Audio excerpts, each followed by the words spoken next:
kepada Presiden Republik Indonesia.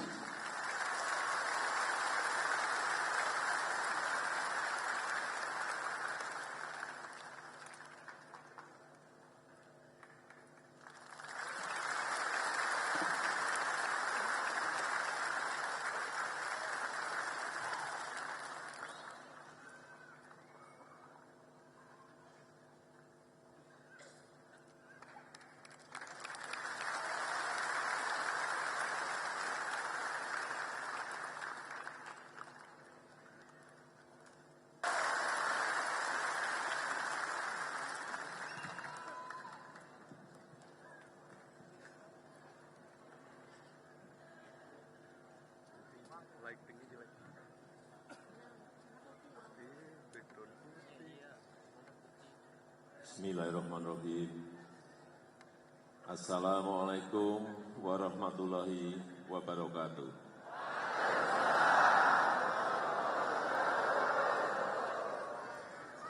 Selamat pagi, salam sejahtera bagi kita semuanya. Om Swastiastu, Namo Buddhaya, salam kebajikan. Yang saya hormati Ketua Umum Jaringan Relawan Alap-Alap Jokowi, Mas Isnaini, yang saya hormati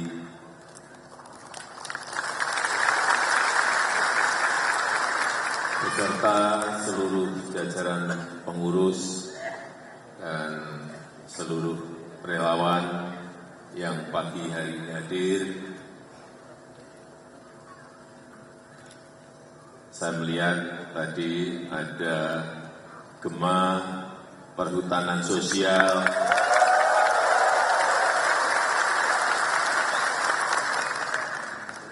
masalah di urusan ini sangat banyak sekali yang sudah kita mulai tahun 2015 sampai sekarang, yang sudah bisa didistribusikan dalam reforma itu ada 6,3 juta. Tapi masih jauh dari target. Target kita itu 12 juta. Jadi memang masih ada pekerjaan besar yang harus kita selesaikan. Ada juga Impayang PKI, ada Timbul Sehati,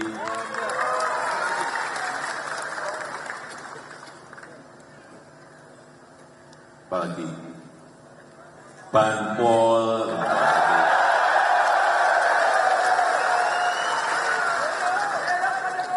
masalahnya tadi sudah disampaikan ke saya di sana tadi.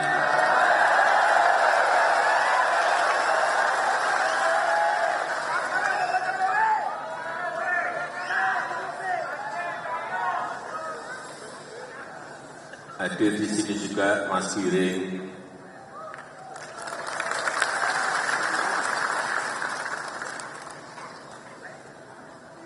Bapak Ibu sekalian yang saya hormati, saya senang saya masuk di sini tadi, begitu masuk suasananya itu sangat semangat gitu. Suasana itu penting. Masuk adem, nggak ada semangatnya, waduh ini ada apa. Tapi kalau masuk semangatnya sudah tinggi, ini menunjukkan bahwa relawan itu betul-betul pada posisi siap, benar.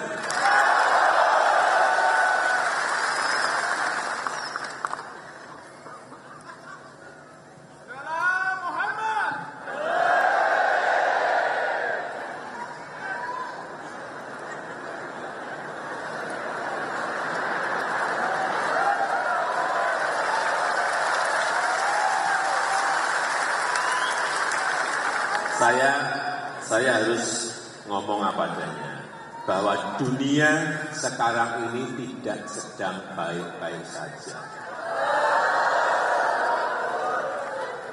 Tetapi kita alhamdulillah masih normal, negara kita Indonesia. Perlu saya sampaikan, sekarang ini sudah 96 negara dari kira-kira 200 60-an lebih negara, 96 negara itu sudah masuk jadi pasiennya IMF. Kayak kita tahun 97-98 pernah kita menjadi pasiennya IMF.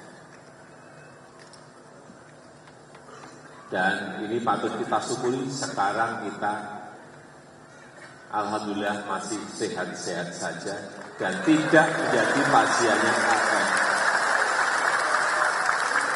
Berkat kerja keras kita semuanya.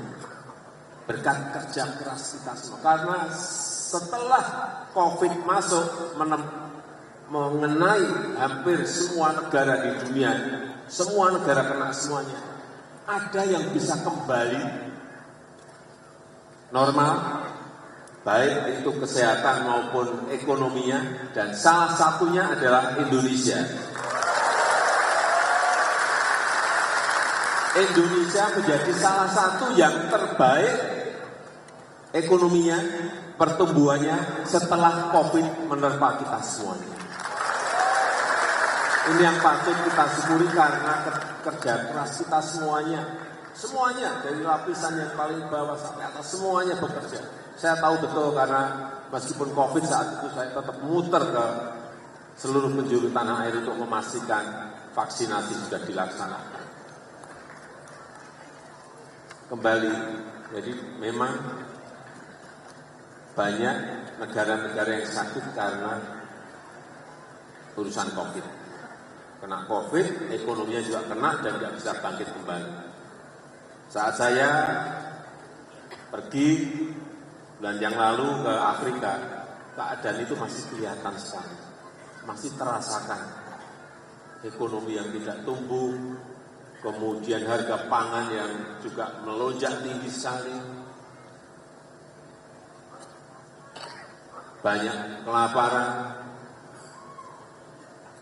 di benua itu, banyak yang kurang makan di benua itu karena memang problem besar kita saat ini setelah COVID belum bisa bangkit, sudah kena lagi yang namanya perang Ukraina. Kelihatannya perangnya jauh dari kita, tetapi dampaknya sampai ke sini. Apa dampaknya? Saat saya ke Ukraina, saat masih perang saya ke sana, saya bertemu dengan Presiden Zelensky. Beliau menyampaikan ada 77 juta ton gandum berhenti di negara yang namanya Ukraina. Karena perang, gandumnya tidak bisa diekspor. Sehingga negara-negara yang membutuhkan menjadi barangnya tidak ada. Dari Kiev di Ukraina, saya masuk bertemu dengan Presiden Putin di Rusia, mengatakan hal yang sama, bahwa ada 130 juta ton gandum berhenti di Rusia saat itu.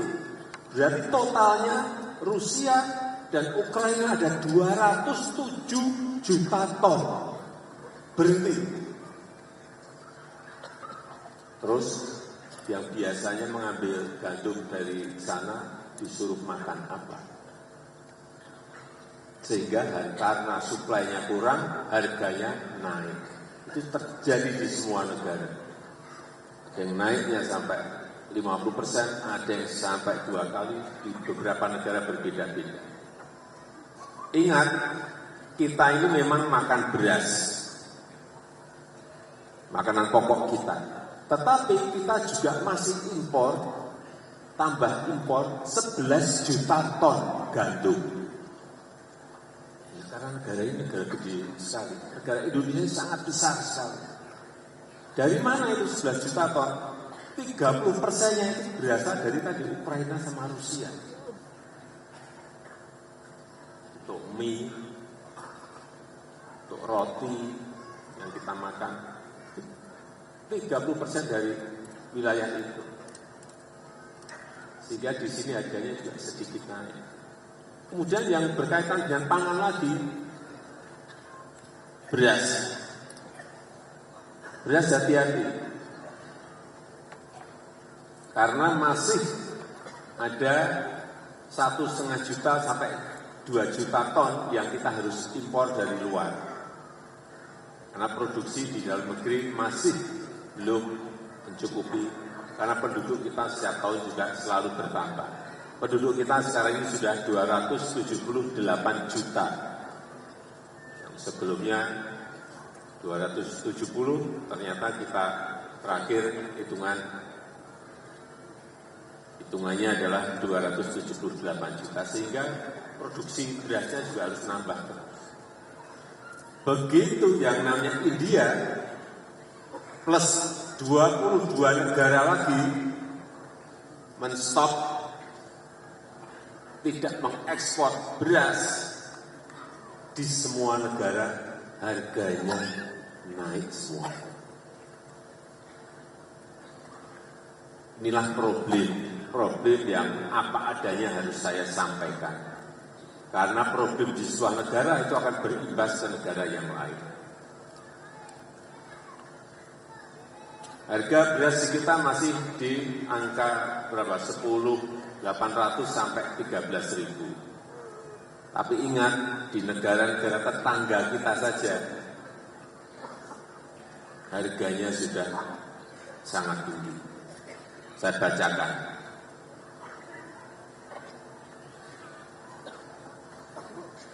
Misalnya di Singapura, rata-rata harganya sudah 21.600. Di Brunei, harganya sudah mencapai rata-rata 37.000. Di tetangga dekat, paling dekat yang gandeng dengan kita, Timor Leste, harganya 20.000. Kita masih 10.800 sampai 13.000, tapi memang harganya naik. Tapi harga globalnya memang seperti itu. Kita akan terus berusaha menekan agar harga terus kembali turun dan menjadi normal kembali.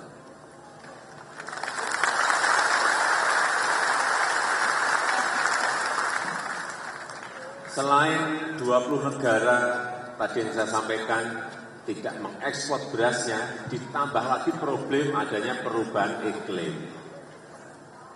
Cuaca panas, kemarau yang panjang, menyebabkan juga produksi kita menurun. Problem-problem ini kita harus ngerti kenapa ada sebuah kejadian, pasti ada masalahnya, ada sebabnya.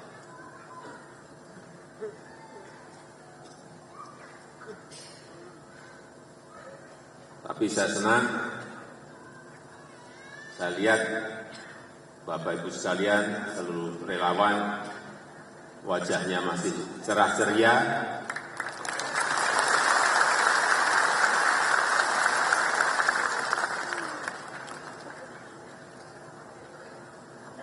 Dan 6 bulan yang lalu, seingat saya, kita juga sudah memberikan bantuan setiap bulan 10 kilo beras kepada 21,3 juta masyarakat kita. Kemudian kita ulang lagi September, Oktober, November ini juga akan kita berikan bantuan 10 kilo beras ke 21,3 juta masyarakat kita. Untuk meringankan beban yang ada, karena sepanjang APBN kita masih ada ruang, pasti itu akan kita putuskan. Yang kedua, yang berkaitan dengan 2024.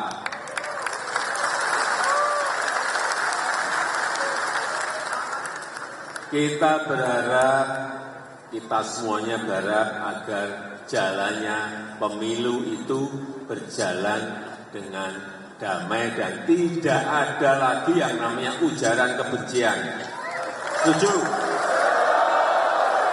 Tidak ada lagi yang namanya hoax, kabar bohong. Setuju? Pemilu harus kita jalani dengan riang dan gembira. Setuju? Karena setiap 5 tahun itu pemilu itu ada terus. Kalau setiap pemilu saling membenci, saling menfitnah, saling menjelekkan, saling merendahkan, kapan bangsa ini akan menjadi bangsa yang besar? Karena bangsa yang besar itu kalau kita kuat persatuan kita.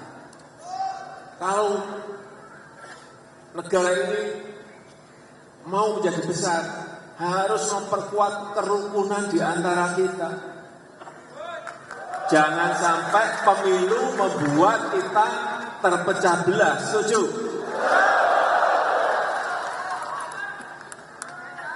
Kita ingat, saya kadang-kadang juga geleng-geleng. Masyarakat di bawah masih ramai. Nah, pemimpin di atas sudah ngopi-ngopi bareng.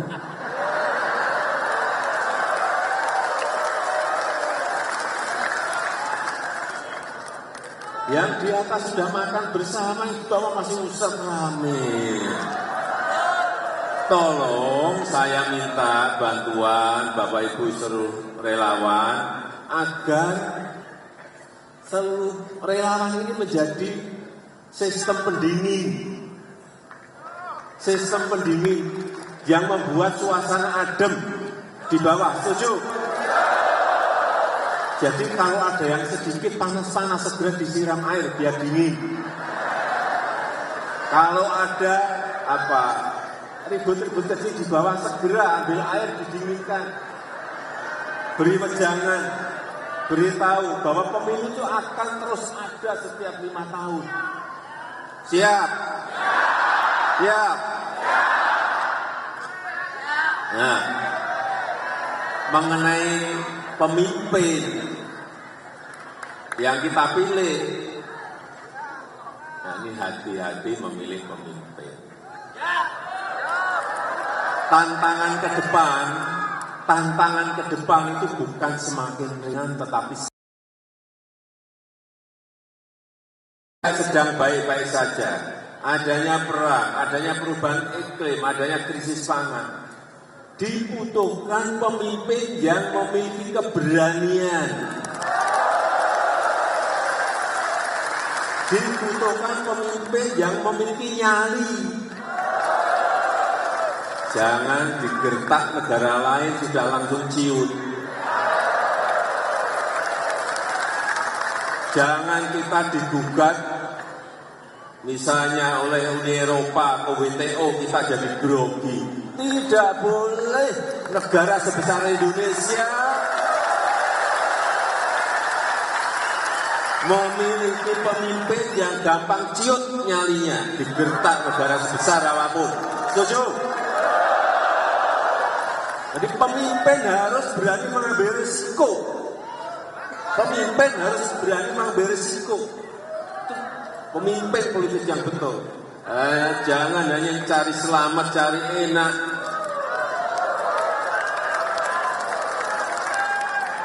Menikmati nikmatnya, enaknya duduk di istana, tidur di istana.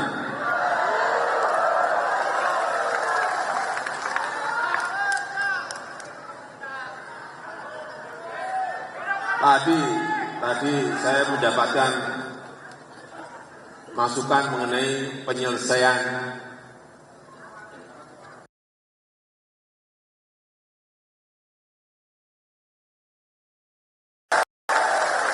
tadi ada usul yang berkaitan dengan hak milik swasta. Memang sebaiknya diberikan sertifikat komunal saja. Sertifikat bersama-sama itu usulan. Nanti akan saya kaji.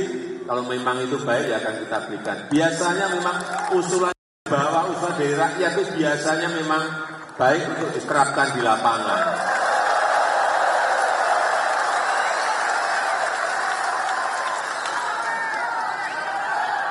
Kemudian yang penyelesaian yang berkaitan dengan PTPN ini tinggal menunggu saja. Nanti akan saya dorong agar penyelesaiannya bisa dipercepat.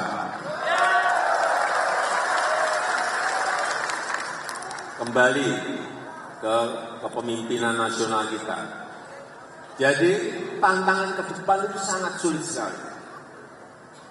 Tadi sudah saya sampaikan, dunia yang tidak sedang baik-baik saja, perang, perubahan iklim, krisis pangan.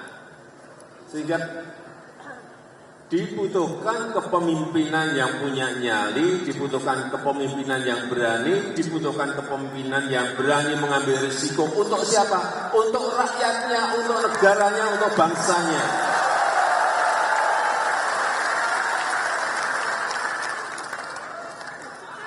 Kalau maunya enak, ya itu aja di sana. Ruangnya ber-AC, makanannya, waduh. Saya nggak usah saya ceritakan. Tapi apakah kita ingin mencari pemimpin yang seperti itu? Kita ingin mencari pemimpin yang mau bekerja keras untuk rakyatnya. Setuju? Kalau ada masalah, tidak menghindar. Kalau ada problem, berani mendekat kepada problem dan menyelesaikannya. Ini negara besar, Bapak Ibu sekalian. Ini negara besar. Dari Sabang sampai Merauke itu negara yang sangat luas, negara dengan penduduk yang sangat besar. Jangan dibandingkan dengan negara-negara kecil yang mengelola jauh lebih mudah. Bapak Ibu kalau pernah terbang dari Aceh sampai ke Merauke, sampai ke Papua, 9 jam 15 menit saya pernah mencoba. Naik pesawat. Kalau naik kapal nggak tahu berapa minggu atau berapa bulan. Karena saya belum pernah mencoba. 9 jam 15 menit itu kalau dari London sampai ke Istanbul kurang lebih itu melewati 8 sampai 7 negara. Ini negara gede banget, jadi tidak kadang-kadang orang yang nggak ngerti lapangan kelihatan memudahkan, padahal lapangannya juga geografi kita ini memiliki 17.000 pulau, tidak seperti negara lain yang satu daratan, lebih gampang. Semua pulau membutuhkan listrik, semua pulau membutuhkan sekolah, membutuhkan puskesmas, membutuhkan rumah sakit, membutuhkan pelabuhan, membutuhkan airport.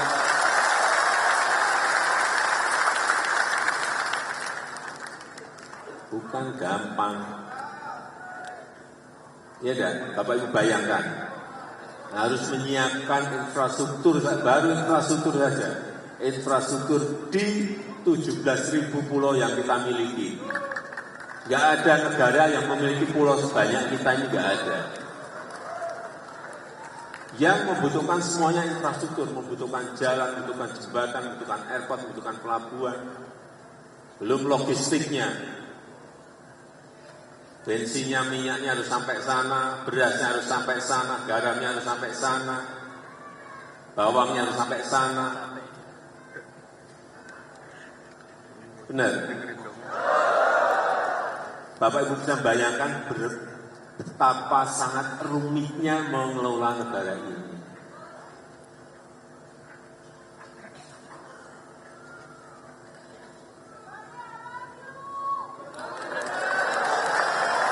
I love you, I love you.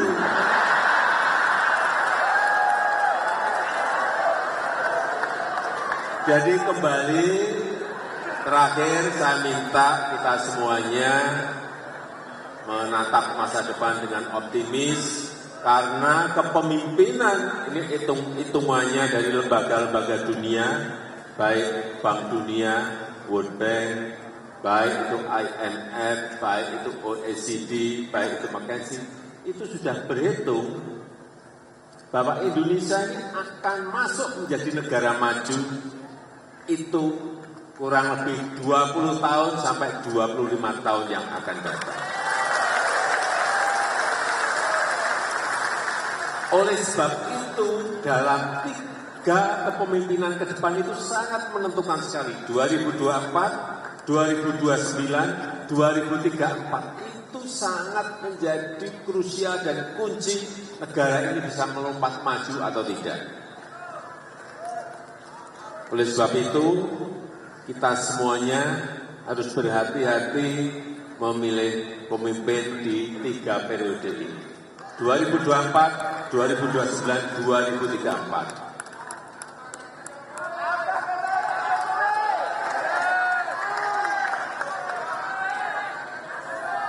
Saya melihat Bapak Ibu semuanya sudah pinter-pinter, jadi saya tidak usah menyampaikan di forum ini.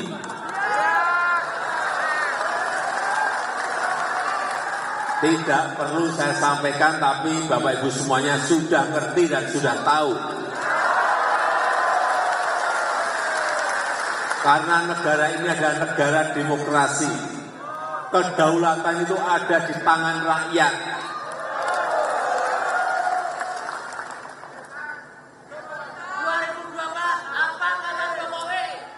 Saya rasa itu yang ingin saya sampaikan dalam kesempatan yang baik ini. Saya sangat menghargai, ini banyak yang hadir dari Pamekasan, dari Sukabumi, dari Batang, dari Pekalongan tadi saya lihat, dari Jawa Barat, Jawa Tengah, Jawa Timur, dan juga ada yang beberapa dari Papua tadi saya lihat. Saya ingin mengucapkan terima kasih yang sebesar-besarnya atas peran saudara-saudara dalam pembangunan negara yang kita cinta ini. Saya tutup, terima kasih. Wassalamualaikum warahmatullahi wabarakatuh. Terima kasih. NKRI Pancasila. Terima kasih. Wassalamualaikum warahmatullahi wabarakatuh. Siapa kita? Alam NKRI Pancasila. Tetap jadi presiden. Tapi saya ingin Pak Jokowi terus jadi presiden masalahnya.